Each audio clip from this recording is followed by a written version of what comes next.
Con 2023. My name is Steve Saylor. I do apologize right off the very beginning. I wish I could be able to do this presentation live, but unfortunately, due to a scheduling conflict, my fault, absolutely my fault. I am pre-recording this talk for you today. I will say that if you have any questions about anything in regards to video game accessibility, I have my contact information at the end of this presentation. So please feel free to reach out. I wish I could be able to join you live. Hopefully next year, we'll see. Organizers, I thank you so very much for allowing me to be able to talk to you today. I was really looking forward to be able to doing this live, but unfortunately, I messed up. I'll admit it.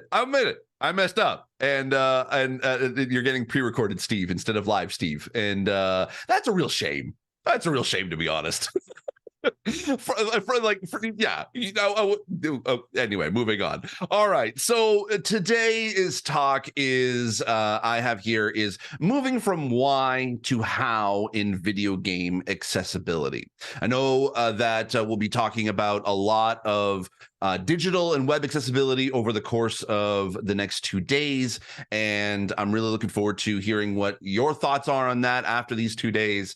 But I'm going to be talking about video game accessibility because video game accessibility is something that is super important to me, but also to a lot of folks who want to be able to enjoy a hobby that has kind of come into prominence a lot over the past 20-30 years, even more so in regards to accessibility in games. Just within the past 10, I would say even earlier, like within the past like 3 to 4 years, we've really seen accessibility in video games jump leaps and bounds faster than we had possibly maybe even expected. And we're kind of at that point where I'm assuming that a lot of folks in digital web accessibility had reached to a certain point. Is when can we be able to move from the why accessibility is important to how can we make accessibility happen? So that is the topic that we'll be talking about today. There we go. For those who may not know, I'm Steve Saylor. I'm blind and I play video games. I have to kind of explain my blindness, I have a condition called nystagmus, which means that my eyes will move back and forth and I can't control them, which basically means that my vision is blurry. I can see lights, I can see shapes, and I can see color, but that's mostly about it. How I'm able to even just use a computer is I use magnifier, I use narrator, and even to even record this lecture, I generally have a lot of hardware of buttons and knobs that I can be able to control a lot of my recording software, even just streaming software if I was doing this live, to be able to present to you today. My background is I am a content creator, I am a host, I am a Twitch ambassador, I am also an accessibility advocate and a consultant. I'll move my camera here so that you can be able to see. I have consulted on The Last of Us Part 1, which is the remake that came out just recently, and also worked on The Last of Us Part 2. I've worked on and credited Assassin's Creed Valhalla, and I'm currently the accessibility consultant for the Call of Duty franchise. I'm very honored to be able to work with a lot of different teams. I am just a very, very small part in a lot of accessibility that is happening within these studios. I offer feedback and advice in regards to as a disabled player, but also in a way representing other disabled players as well, in that I get to, like, I'm just, again, I'm a very small part of a very large team. It's the teams that definitely deserve a lot of the credit for that. I just sort of offer my advice and feedback and push them, or at least help to guide them into a direction that I hope that they could be able to go. And I'm very honored to be able to work with amazing franchises and amazing teams across the entire industry. So the question is essentially, how can a blind person play video games? we all work in accessibility. We know we've heard a variation of this question so often in our lives. Like, how can X disability be able, or X person with disability be able to do Y? We heard that variation so many times. So I figured I would just sort of explain a little, like, kind of, answer that question for maybe not necessarily those of you who are like, I don't assume any of you are asking this, but I wanted to at least, kind of give a little bit of this by using kind of like a little bit of my background. So we'll go back to way far back. This is me some years ago. When I was about 7 years old. Yes, these are the glasses that I wore for probably about a year and a half. I do blame my parents for that one, because while the glasses helped with being able to go out in sunlight, because sunlight is super sensitive to my eyesight, unfortunately I saw a lot of orange and pink for my entire life. So I literally was going through my childhood with rose-colored glasses. But I'm rim shot. There we go.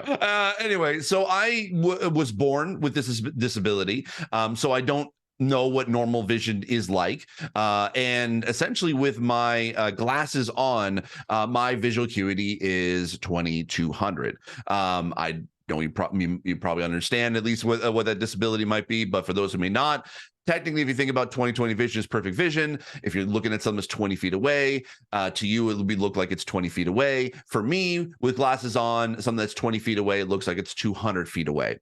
With glasses off, it's more like 1700.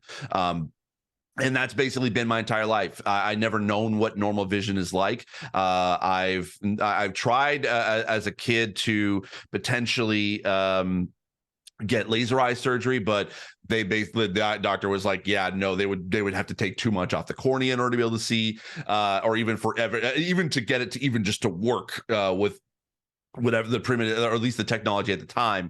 And so that's basically like, I've just been wearing glasses my entire life.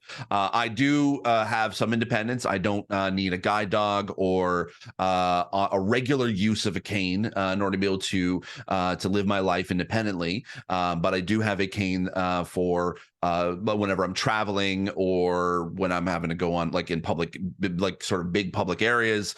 A cane definitely helps in that regard. And how I sort of was introduced to video games was I grew up in the 80s, and my mom, I remember at one point, myself and my brother, we went to this video store and we saw this sort of big Nintendo box on the shelf, and we my mom kind of bought it and thinking that it was going to be a gift for my dad for Father's Day, thinking that he might enjoy playing video games. And I don't think my dad ever touched it, but my mom, my brother, and I loved it. I remember the three of us would play Super Mario Brothers, and just pass the controller back and forth whenever one of us would die, which meant that when the controller came to me, I would last maybe 20-30 seconds, and then I would die, and then the controller would get passed on to my brother and my mom, and they would play for several long minutes. And actually, in a way, I was disappointed I couldn't be able to play video games as my friends or my family could, but I was intrigued by watching them play. I kind of did feel like I was still part of it, even though I wasn't actually active at the controls. And so until years later, when I essentially when I found sort of YouTube in the Let's Play genre, when there were so many people just recording their gameplay on and putting them up on YouTube, I felt that nostalgia hit me, and it was like, this is exactly what I used to do as a kid. I used to watch my brother play video games, and so I fell in love with that. And then obviously jump to a few years later. Before I get into this, essentially a few years later, I started doing a YouTube channel called Blind Gamer, and that was back in 2015. It was more of a way for to be able to show my friends how I could actually play video games, and and to show how bad I was at them. And that I just was like, okay, here's proof. And essentially that grew in 2015 to not only a lot of I was getting a lot of subscribers, a lot of a bigger audience. I was invited to a few conferences to be able to speak about my experience, and it was actually at a conference in Toronto where I was sitting on stage. And all my life, I had sort of been a very casual gamer at best. I enjoyed games, but I couldn't be able to play them to the point where actually I gave up on playing video games altogether. And I used to think I just sucked at them. I was like, okay, I didn't even clue in that it was my disability that was getting in the way. I just thought that I sucked at games. But it was sitting in a panel in front of a room of hundreds of developers across the entire video game industry. I had an epiphany where it wasn't that I sucked at games. It was that video games sucked for me. And it was at that moment that I realized that accessibility was something that I am super passionate about, and I basically changed my entire content to focusing on accessibility, and that has led to me being a consultant, being a content creator, and a personality in the video game space, and being able to be an ambassador for Twitch and for companies like AMD and Logitech, and I'm super grateful to be part of this industry, and be able to work with people who are so passionate about making accessibility happen in video games. And that is my journey up until now. But to kind of help also to showcase exactly kind of like what it is I can see, to go back to kind of the original question, this is the kind of, I have a video actually on my YouTube channel, youtube.com/@Steve Saylor. It's called What I See When I'm Playing Video Games. And I use this Fortnite as the example, but I'll kind of give a very TLDR version of this here. So if you're playing Fortnite, this is kind of what Fortnite would look like at 1080p. 2020 vision, and you're sitting about 5 to 6 feet in distance. You can obviously see your character. You can see your health. Obviously, this is a very old screenshot. I do apologize, not exactly the most recent one, but you can also be able to see a little bit of the background. You can see some trees. You can see some buildings. You might see an enemy off in the distance. Not sure, but you have like this audio wheel that can be able to tell you where things are. You can see a little bit of the icons of things that can be able to build, and you can pretty much see everything that you would need to in order to be able to play the game. Now, to kind of show what it's like with my vision, this is a same thing, 1080p with my glasses on, 2200 at 5 to 6 feet distance. The screen feels a lot smaller to me. I can still see a little bit, but everything is pretty blurry. I can see still my health. I can see a little bit of my weapons. I can see my character. I can see some buildings. I can see some trees. I can sort of see the audio visual wheel that sort of tells you when there's sound nearby or anybody moving, or if there's a chest nearby.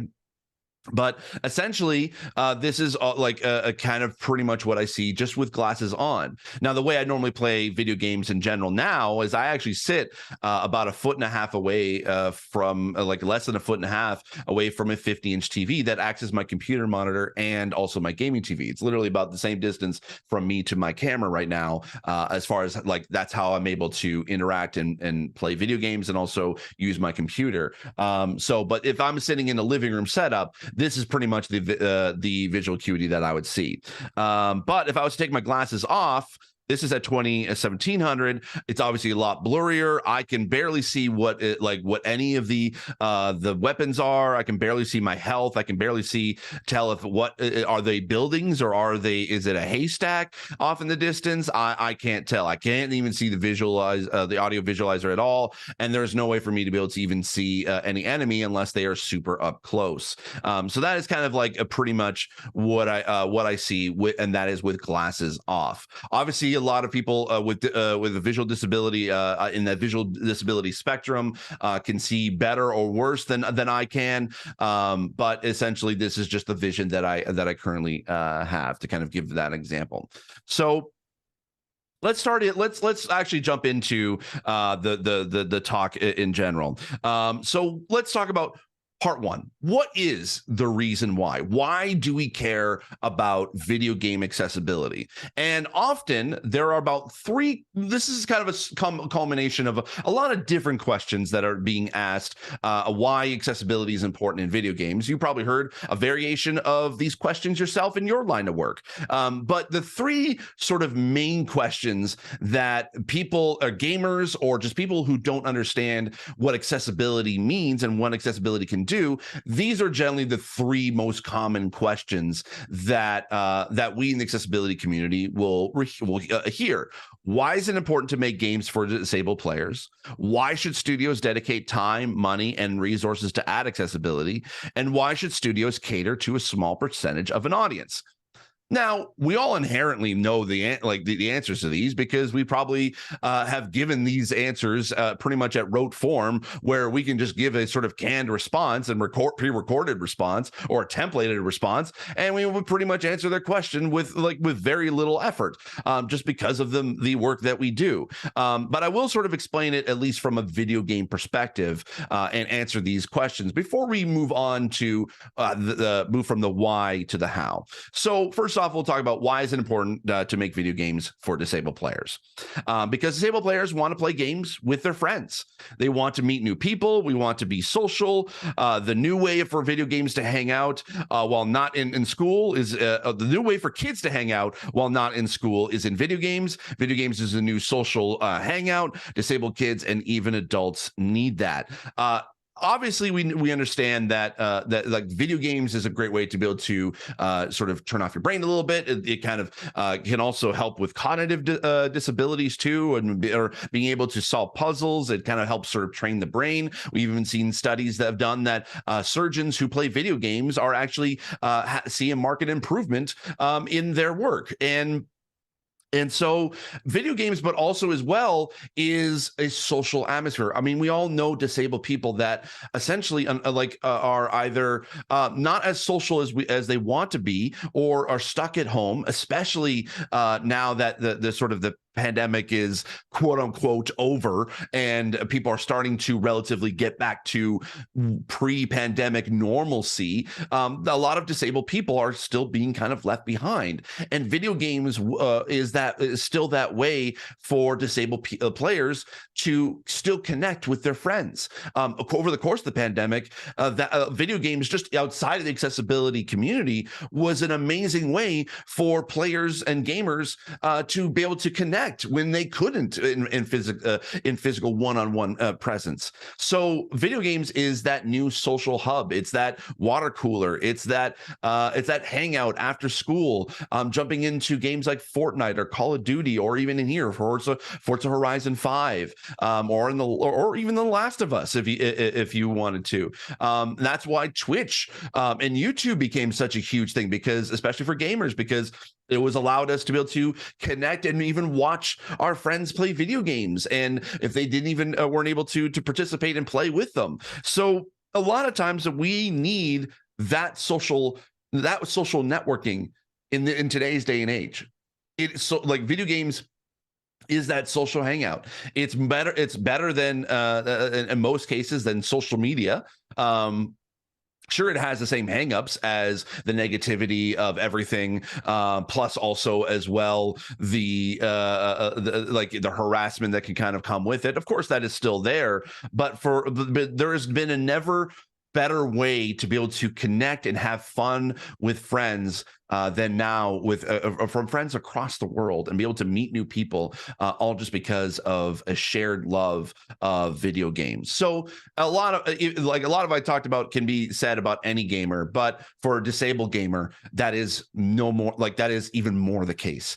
It is so important to us because that is how we can be able to socialize and hang out with friends. And we all know and seen studies of how being able to be social, like as a disabled person, how being social is such a huge part of their of people's lives and growth, and even in potentially in some cases rehabilitation. So that's why video games is important for disabled players.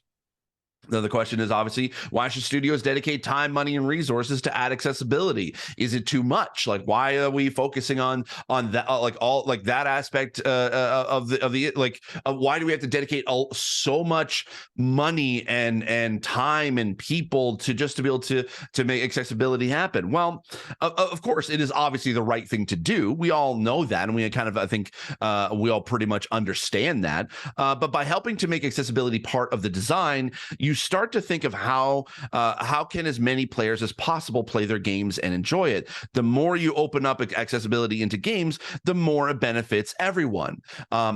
You may or may have heard this sort of analogy before, but essentially, accessibility is for everyone. We kind of we've all talked about sort of the different types of disability, whether it's permanent, temporary, or situational. In video games, it's still that is still the case. At any given point, any one of us can be disabled as part of like in our lives, whether it's a permanent disability, a temporary one, or even situational one. And if we want to be able to continue to play video games as we get older, the more we can add accessibility now means that we can be able to still keep playing these games as we get older, even if if you only hit a certain percentage of these three different types of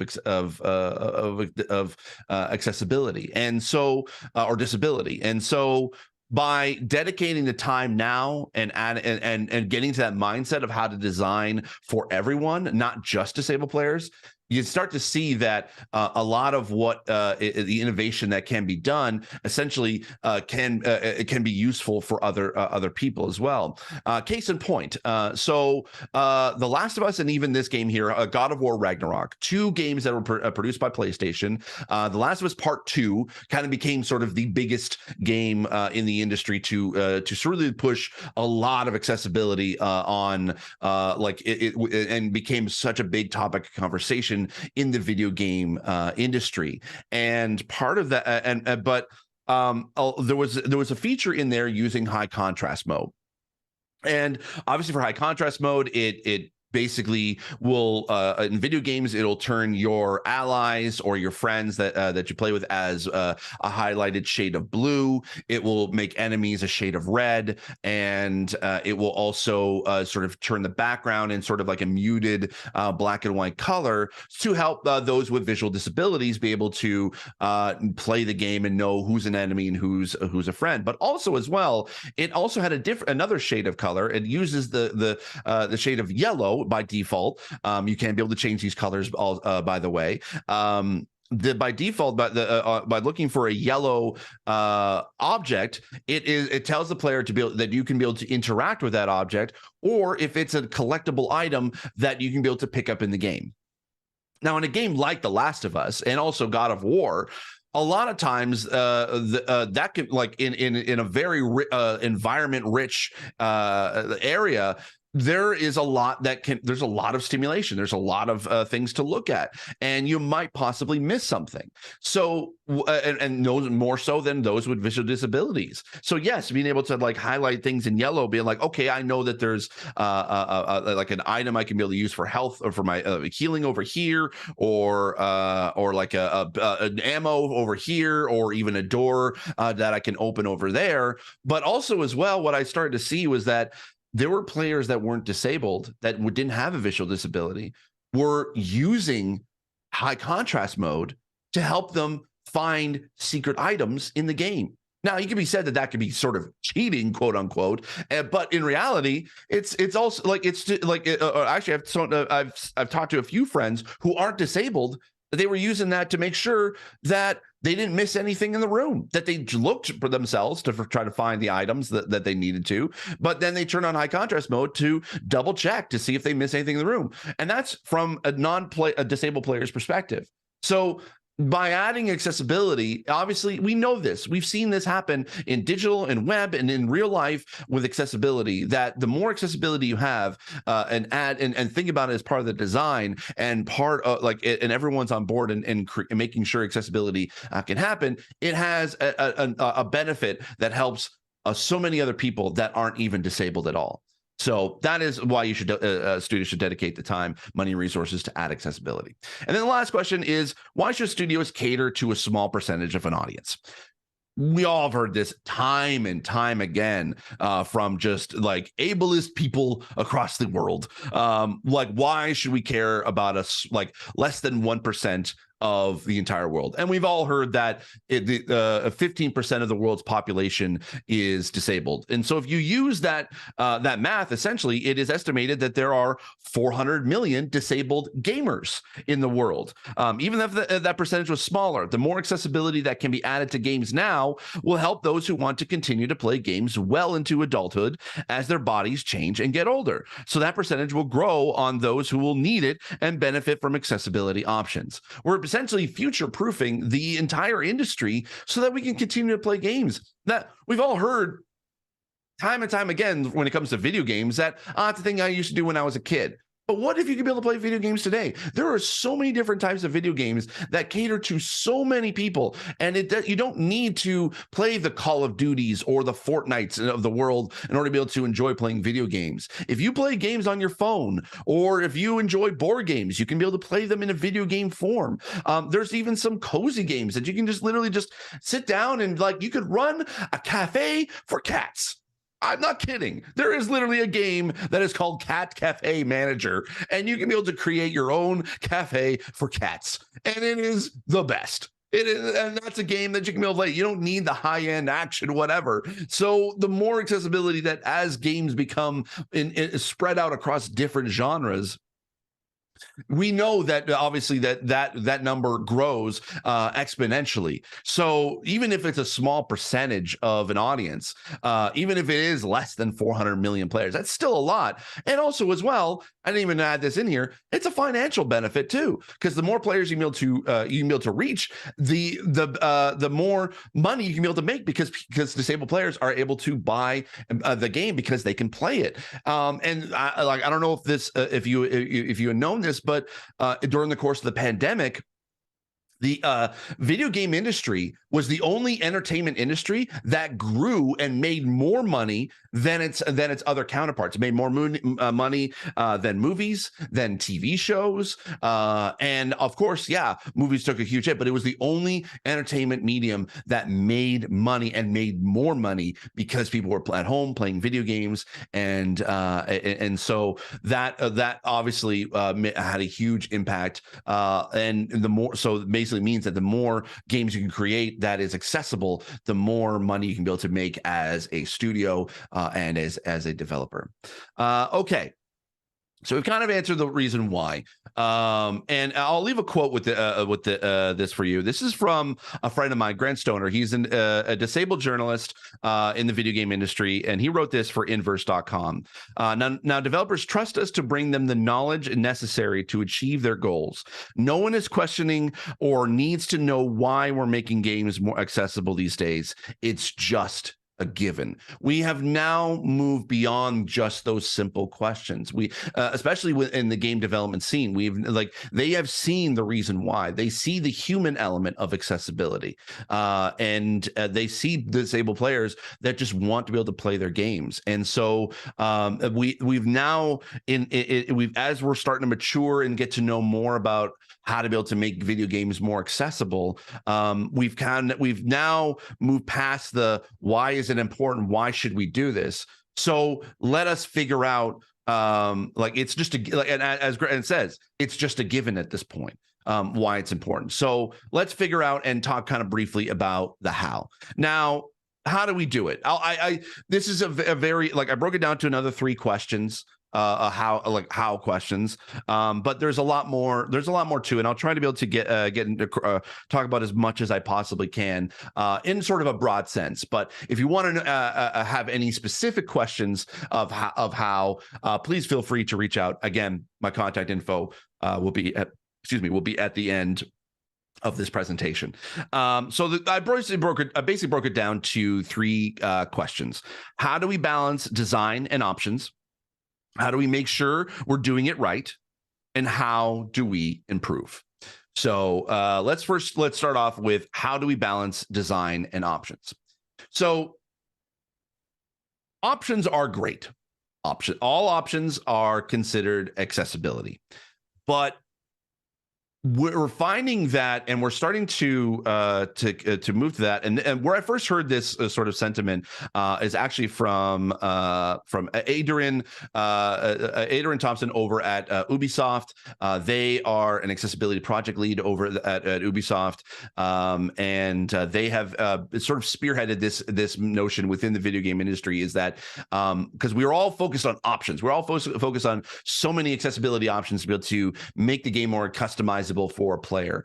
But what Adrian was mentioning was that it's not about just options. It has to be a part of the design process. How many times have you created a project and you come across and if you didn't add accessibility from the design standpoint, that you had to go in and be frustrated about how many times you had to try to patch things in and you couldn't be able to do the things that you want to do for accessibility because it wasn't considered in the design phase.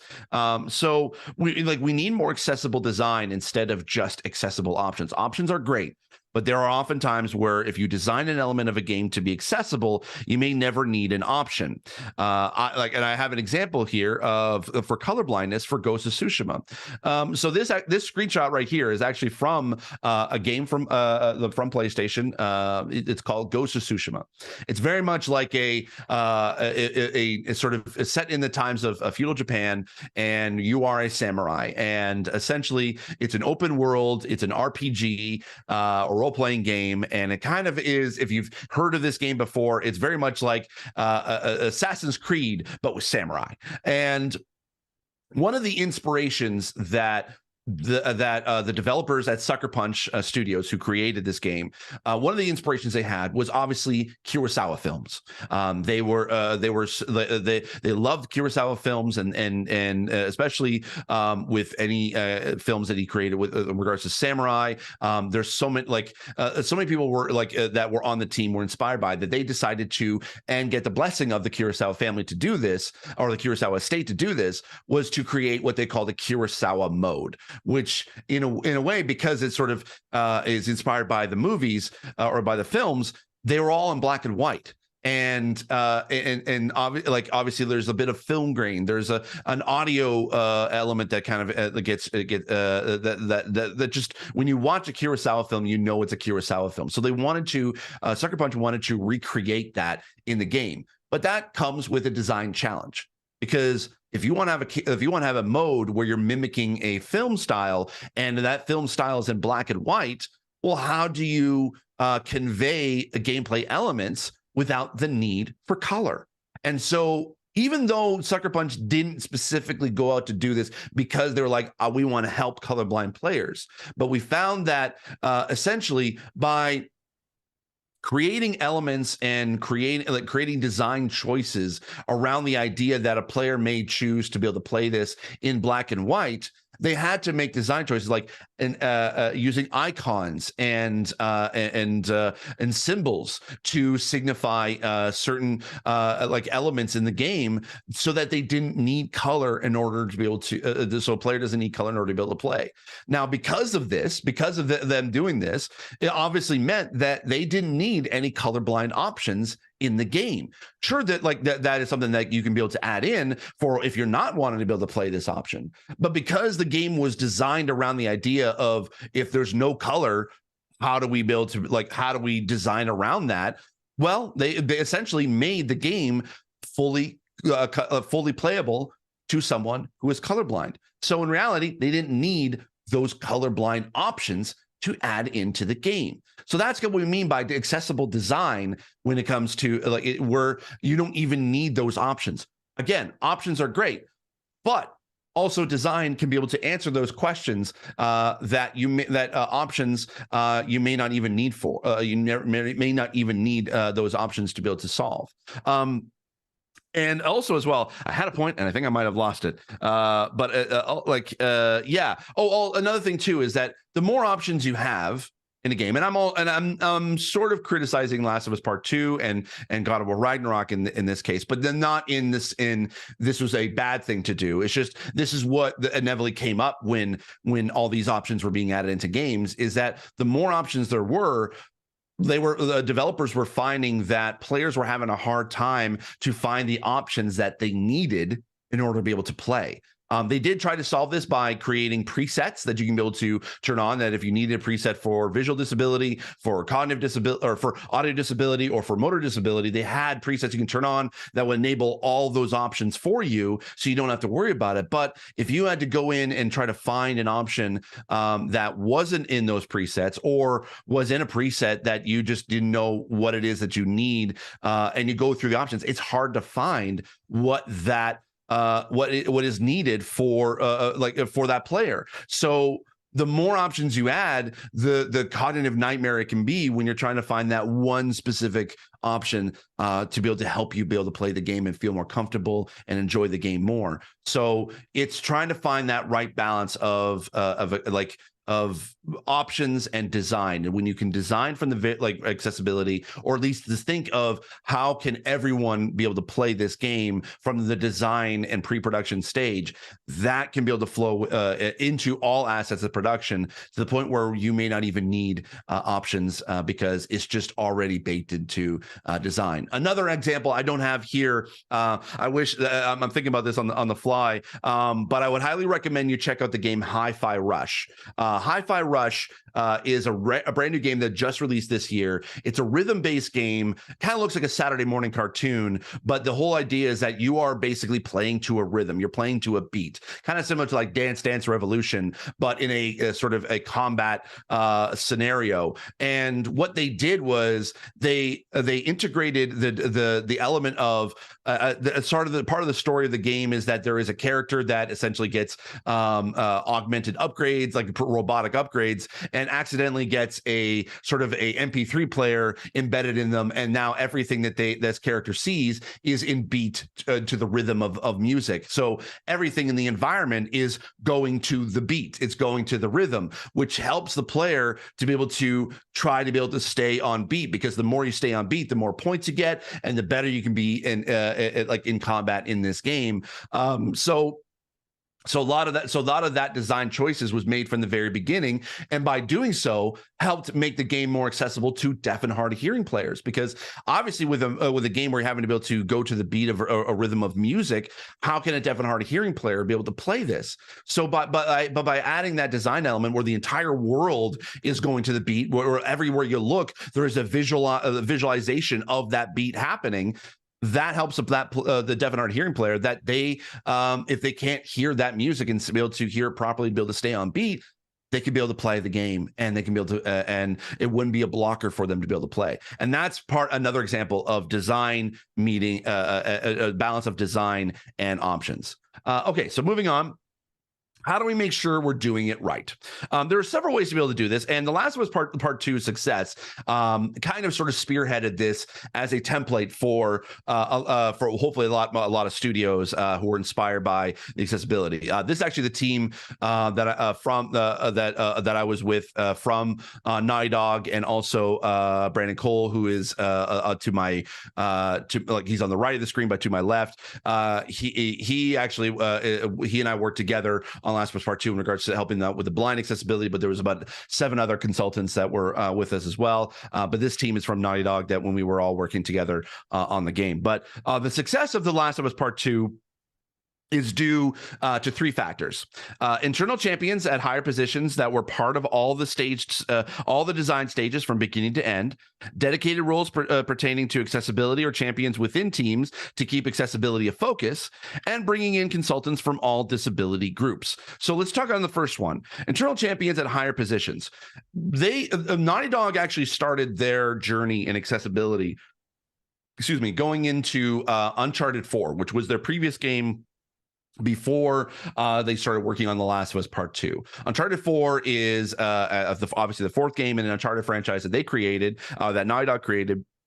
And what happened was that there was a disabled player who reached out to Naughty Dog and to PlayStation, saying like, "I love the Uncharted series, but I can't play your game because of my physical disability." So they worked with Naughty Dog to actually be able to create a suite of options, and it was one of the first in the industry to have a dedicated accessibility menu in their game. It's not they weren't the first to do it, but they were one of very early studios who were able to do this. So they were already had producers on board with accessibility, and they wish they could do more, because obviously at that point they were a lot of the game had already been worked on, a lot of the design elements were already locked in. So they essentially they did what they could do, but they knew that going into the next project, which was The Last of Us Part 2, that they were like, if we started this from the very beginning, we can be able to champion this throughout the entire production. So what was great was that Naughty Dog had a lot of high-end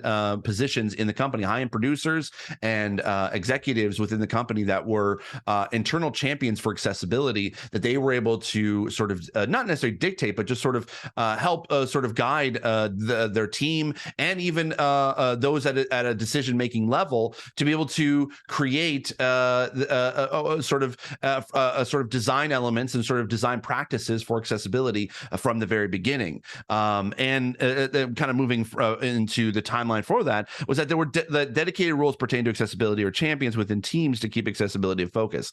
Now, Naughty Dog didn't have a dedicated accessibility, like a full-time accessibility position. A lot of studios are adding that now. We're seeing obviously Ubisoft, Xbox, I'm seeing Eidos Montreal, Square Enix, Rockstar even has an accessibility, like a full-time accessibility person on board. Like there are all the number keeps growing. And if you know Ian Hamilton in the industry, he has an entire list of who is all full-time within the industry working on accessibility. So even though Naughty Dog didn't have a dedicated person to accessibility, the producers who were on board, even though they didn't have the title, they were in charge of the accessibility throughout the entire production, and were able to inspire their teams to be able to create more accessibility into the game throughout the entire avenue of production. They were able to encourage them to and create champions within different teams to be able to keep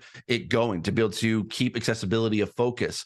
Forza Horizon 5, jumping to the Xbox side, they had said that accessibility was a core pillar of designing that game, to the point where that's even that it actually was won an award for that. Not only did The Last of Us Part 2 won the Innovation Accessibility Award at the Game Awards in 2020, but in 2021 that award went to Forza Horizon 5 because of how accessible it was. And so when you have accessibility as part of a core design element, it basically affects a lot of different teams. So the more champions you can have within teams to be able to keep accessibility a focus, it really helps sort of make the product even better. And then lastly, bringing in consultants from all disability groups. We all know this. We've all had consultants or even are consultants at some point in our careers. And we all know that how great that feedback can be from a lived-in experience. And it's no more so than in video games. By bringing in consultants throughout the process, just to be able to check in and be able to see, okay, are we doing this right? What can we be able to do different? What can we be able to, what ideas can we be able to bring to they can bring to the table that they may have not, the team may have not thought about before? That's where a lot of kind of really cool accessibility can happen. That it can happen throughout the whole aspect of production. And by doing those three things, essentially help make The Last of Us Part 2 like an amazing accessible game, an award-winning accessible game. And this formula has started to be duplicated across the industry in a lot of different ways. And then lastly, how do we improve? So we've kind of figured out a bit of a process. We figured out how we can be able to make and how to be able to balance design and options. I know it's sort of like a gross, sort of like broad exaggeration of a lot of this. So we figured all that out. But how do we improve once we have created this? Like, what can we be able to do if we didn't hit, if a game or a studio didn't hit the mark? I have here, it is never too late to add accessibility into games. You may not be able to get the results if you didn't get a chance to start from the beginning. However, even after launch, taking player feedback often can accomplish twofold. The key feedback you may have missed in development, or affirms concerns that came up during development that can be implemented in a future patch or update, or providing feedback that you can take to your next project. Often disabled players will follow a studio with interest if they had implemented accessibility, even if it may not work for them. They will see what studios will do next and have hope that they can be able to play one of their games. Now, I have a screenshot here, or an piece of artwork here from a game called Dead Cells. Dead Cells is kind of like what they call a roguelite experience, where essentially you jump into a map. It's a 2D platformer, but when you jump into a level, that level is never the same. It essentially kind of changes throughout the entire game, and the more you collect as items and weapons and power-ups throughout as you keep going in the game, if you die, you all get your character gets reset back to 0, and you have to just kind of start all over again. And it's a very high octane kind of a very high action kind of game, and it won a lot of awards, and it was kind of seen as some of the people's game of the years for when the year came out. And this came out about like 5 years ago, roughly. Well, it obviously didn't have a lot of accessibility at the time when the game came out. Accessibility wasn't really a big thing within the industry as of yet. But what they did just last year was that they created a brand new update for the game called Breaking Barriers. It was they had not only been releasing content throughout the entire time that this game has been out, but they actually kind of treated the Breaking Barriers update, which was all accessibility updates, as a full-fledged DLC update.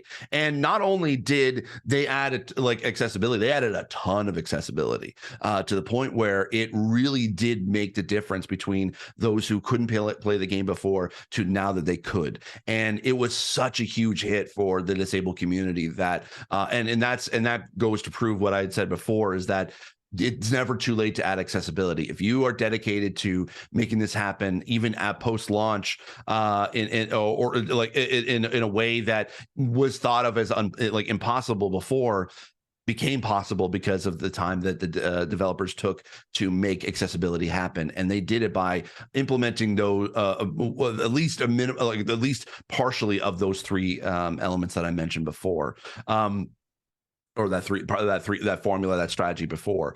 And so and because of that, now it's got a huge following from disabled players. They sold a lot of copies because of that, and it was great to be able to see that even 5 years after a game came out, that they were able to add in accessibility. And this also doesn't even have to be within a game. Like when you launch a game, and if it's not accessible, if you can go back in and be able to change that, that is a good option. But if you don't have the time and resources to be able to dedicate to go back and be able to fix the game to make it more accessible, whatever you're working on your next project, you can essentially be able to take those learnings and take those tools and move it forward. And as a community and as an audience who might want to be able to play their games, it's good to be able to know that in the future that they tried accessibility, they didn't hit everything, but we're going to keep an eye on them in the future. And I could guarantee that whatever the new game that the team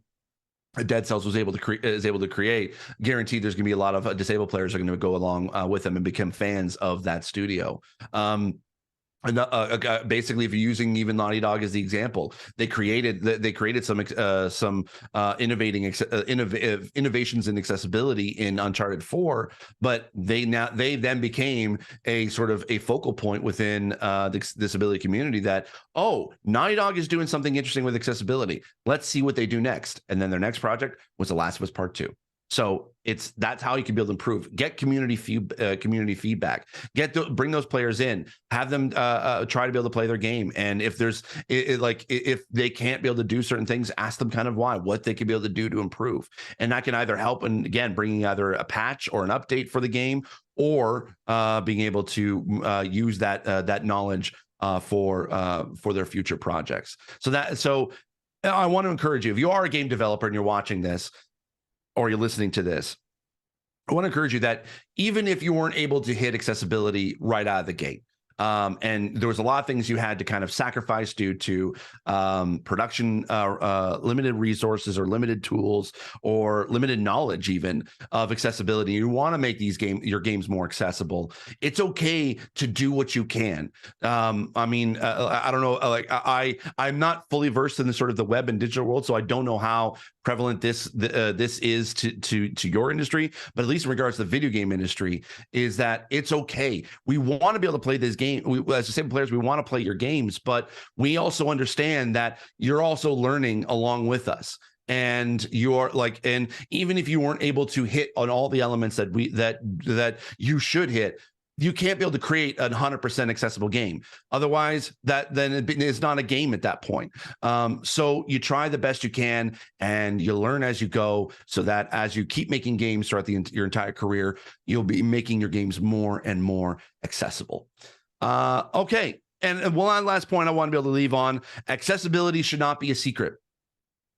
I mean, we've kind of talked about a little bit of just internally at studios, but players need to know if they can be able to play their game. There are sites and there are content creators like myself that are letting players know what accessibility is in a game, but it also should should be brought onto the studios as well. If you know there's going to be not only just accessibility, but if you even just releasing the list of options that are going to be in a game, or highlighting accessibility as part of the trailers. If you have subtitles in a game, show off the subtitles in your trailers. It'll help at least know that, okay, deaf and hard of hearing players, there's going to be accessibility at least somewhat in their games that they might be able to play. Knowing what a game is going to have for accessibility before the game comes out allows the player to be able to get excited for the game, to be able to potentially pre-order the game, and it could lead to sales, because then they don't feel like they need to get they have to take a chance on buying a game at full price at like $70 to $80 plus, depending on which country you're in. But also, they don't have to try to be able to get a refund or feel like they lost money, because if they jump into a game that they can't play, only that could be that's a lot of money that's lost. So if a studio was able to put out that information beforehand, that player could be able to potentially find out, could they be able to play a game, and if based on the options that are available and based on the gameplay videos that are released, if it doesn't look like that they could, then they don't have to waste their money on playing a game or on buying a game that they know they can't, or that they don't know they can play. So accessibility should not be a secret. Even if it's not super great accessibility, you need to be able to be transparent about that. It's okay. Yeah, it sucks. It's not great. Obviously, you don't want to be, as a PR person, that may sound like very like an oxymoron. Like, you don't want to talk about bad things about your game. But for disabled players, knowing at least what's there, even if it's not a lot, is enough to be able to at least acknowledge and help make a purchasing decision. Just like reviews and previews of games are a big part of someone's purchasing decision. Knowing what accessibility is going to be in the game, good or bad, is also super important as well. So accessibility should not be kept a secret.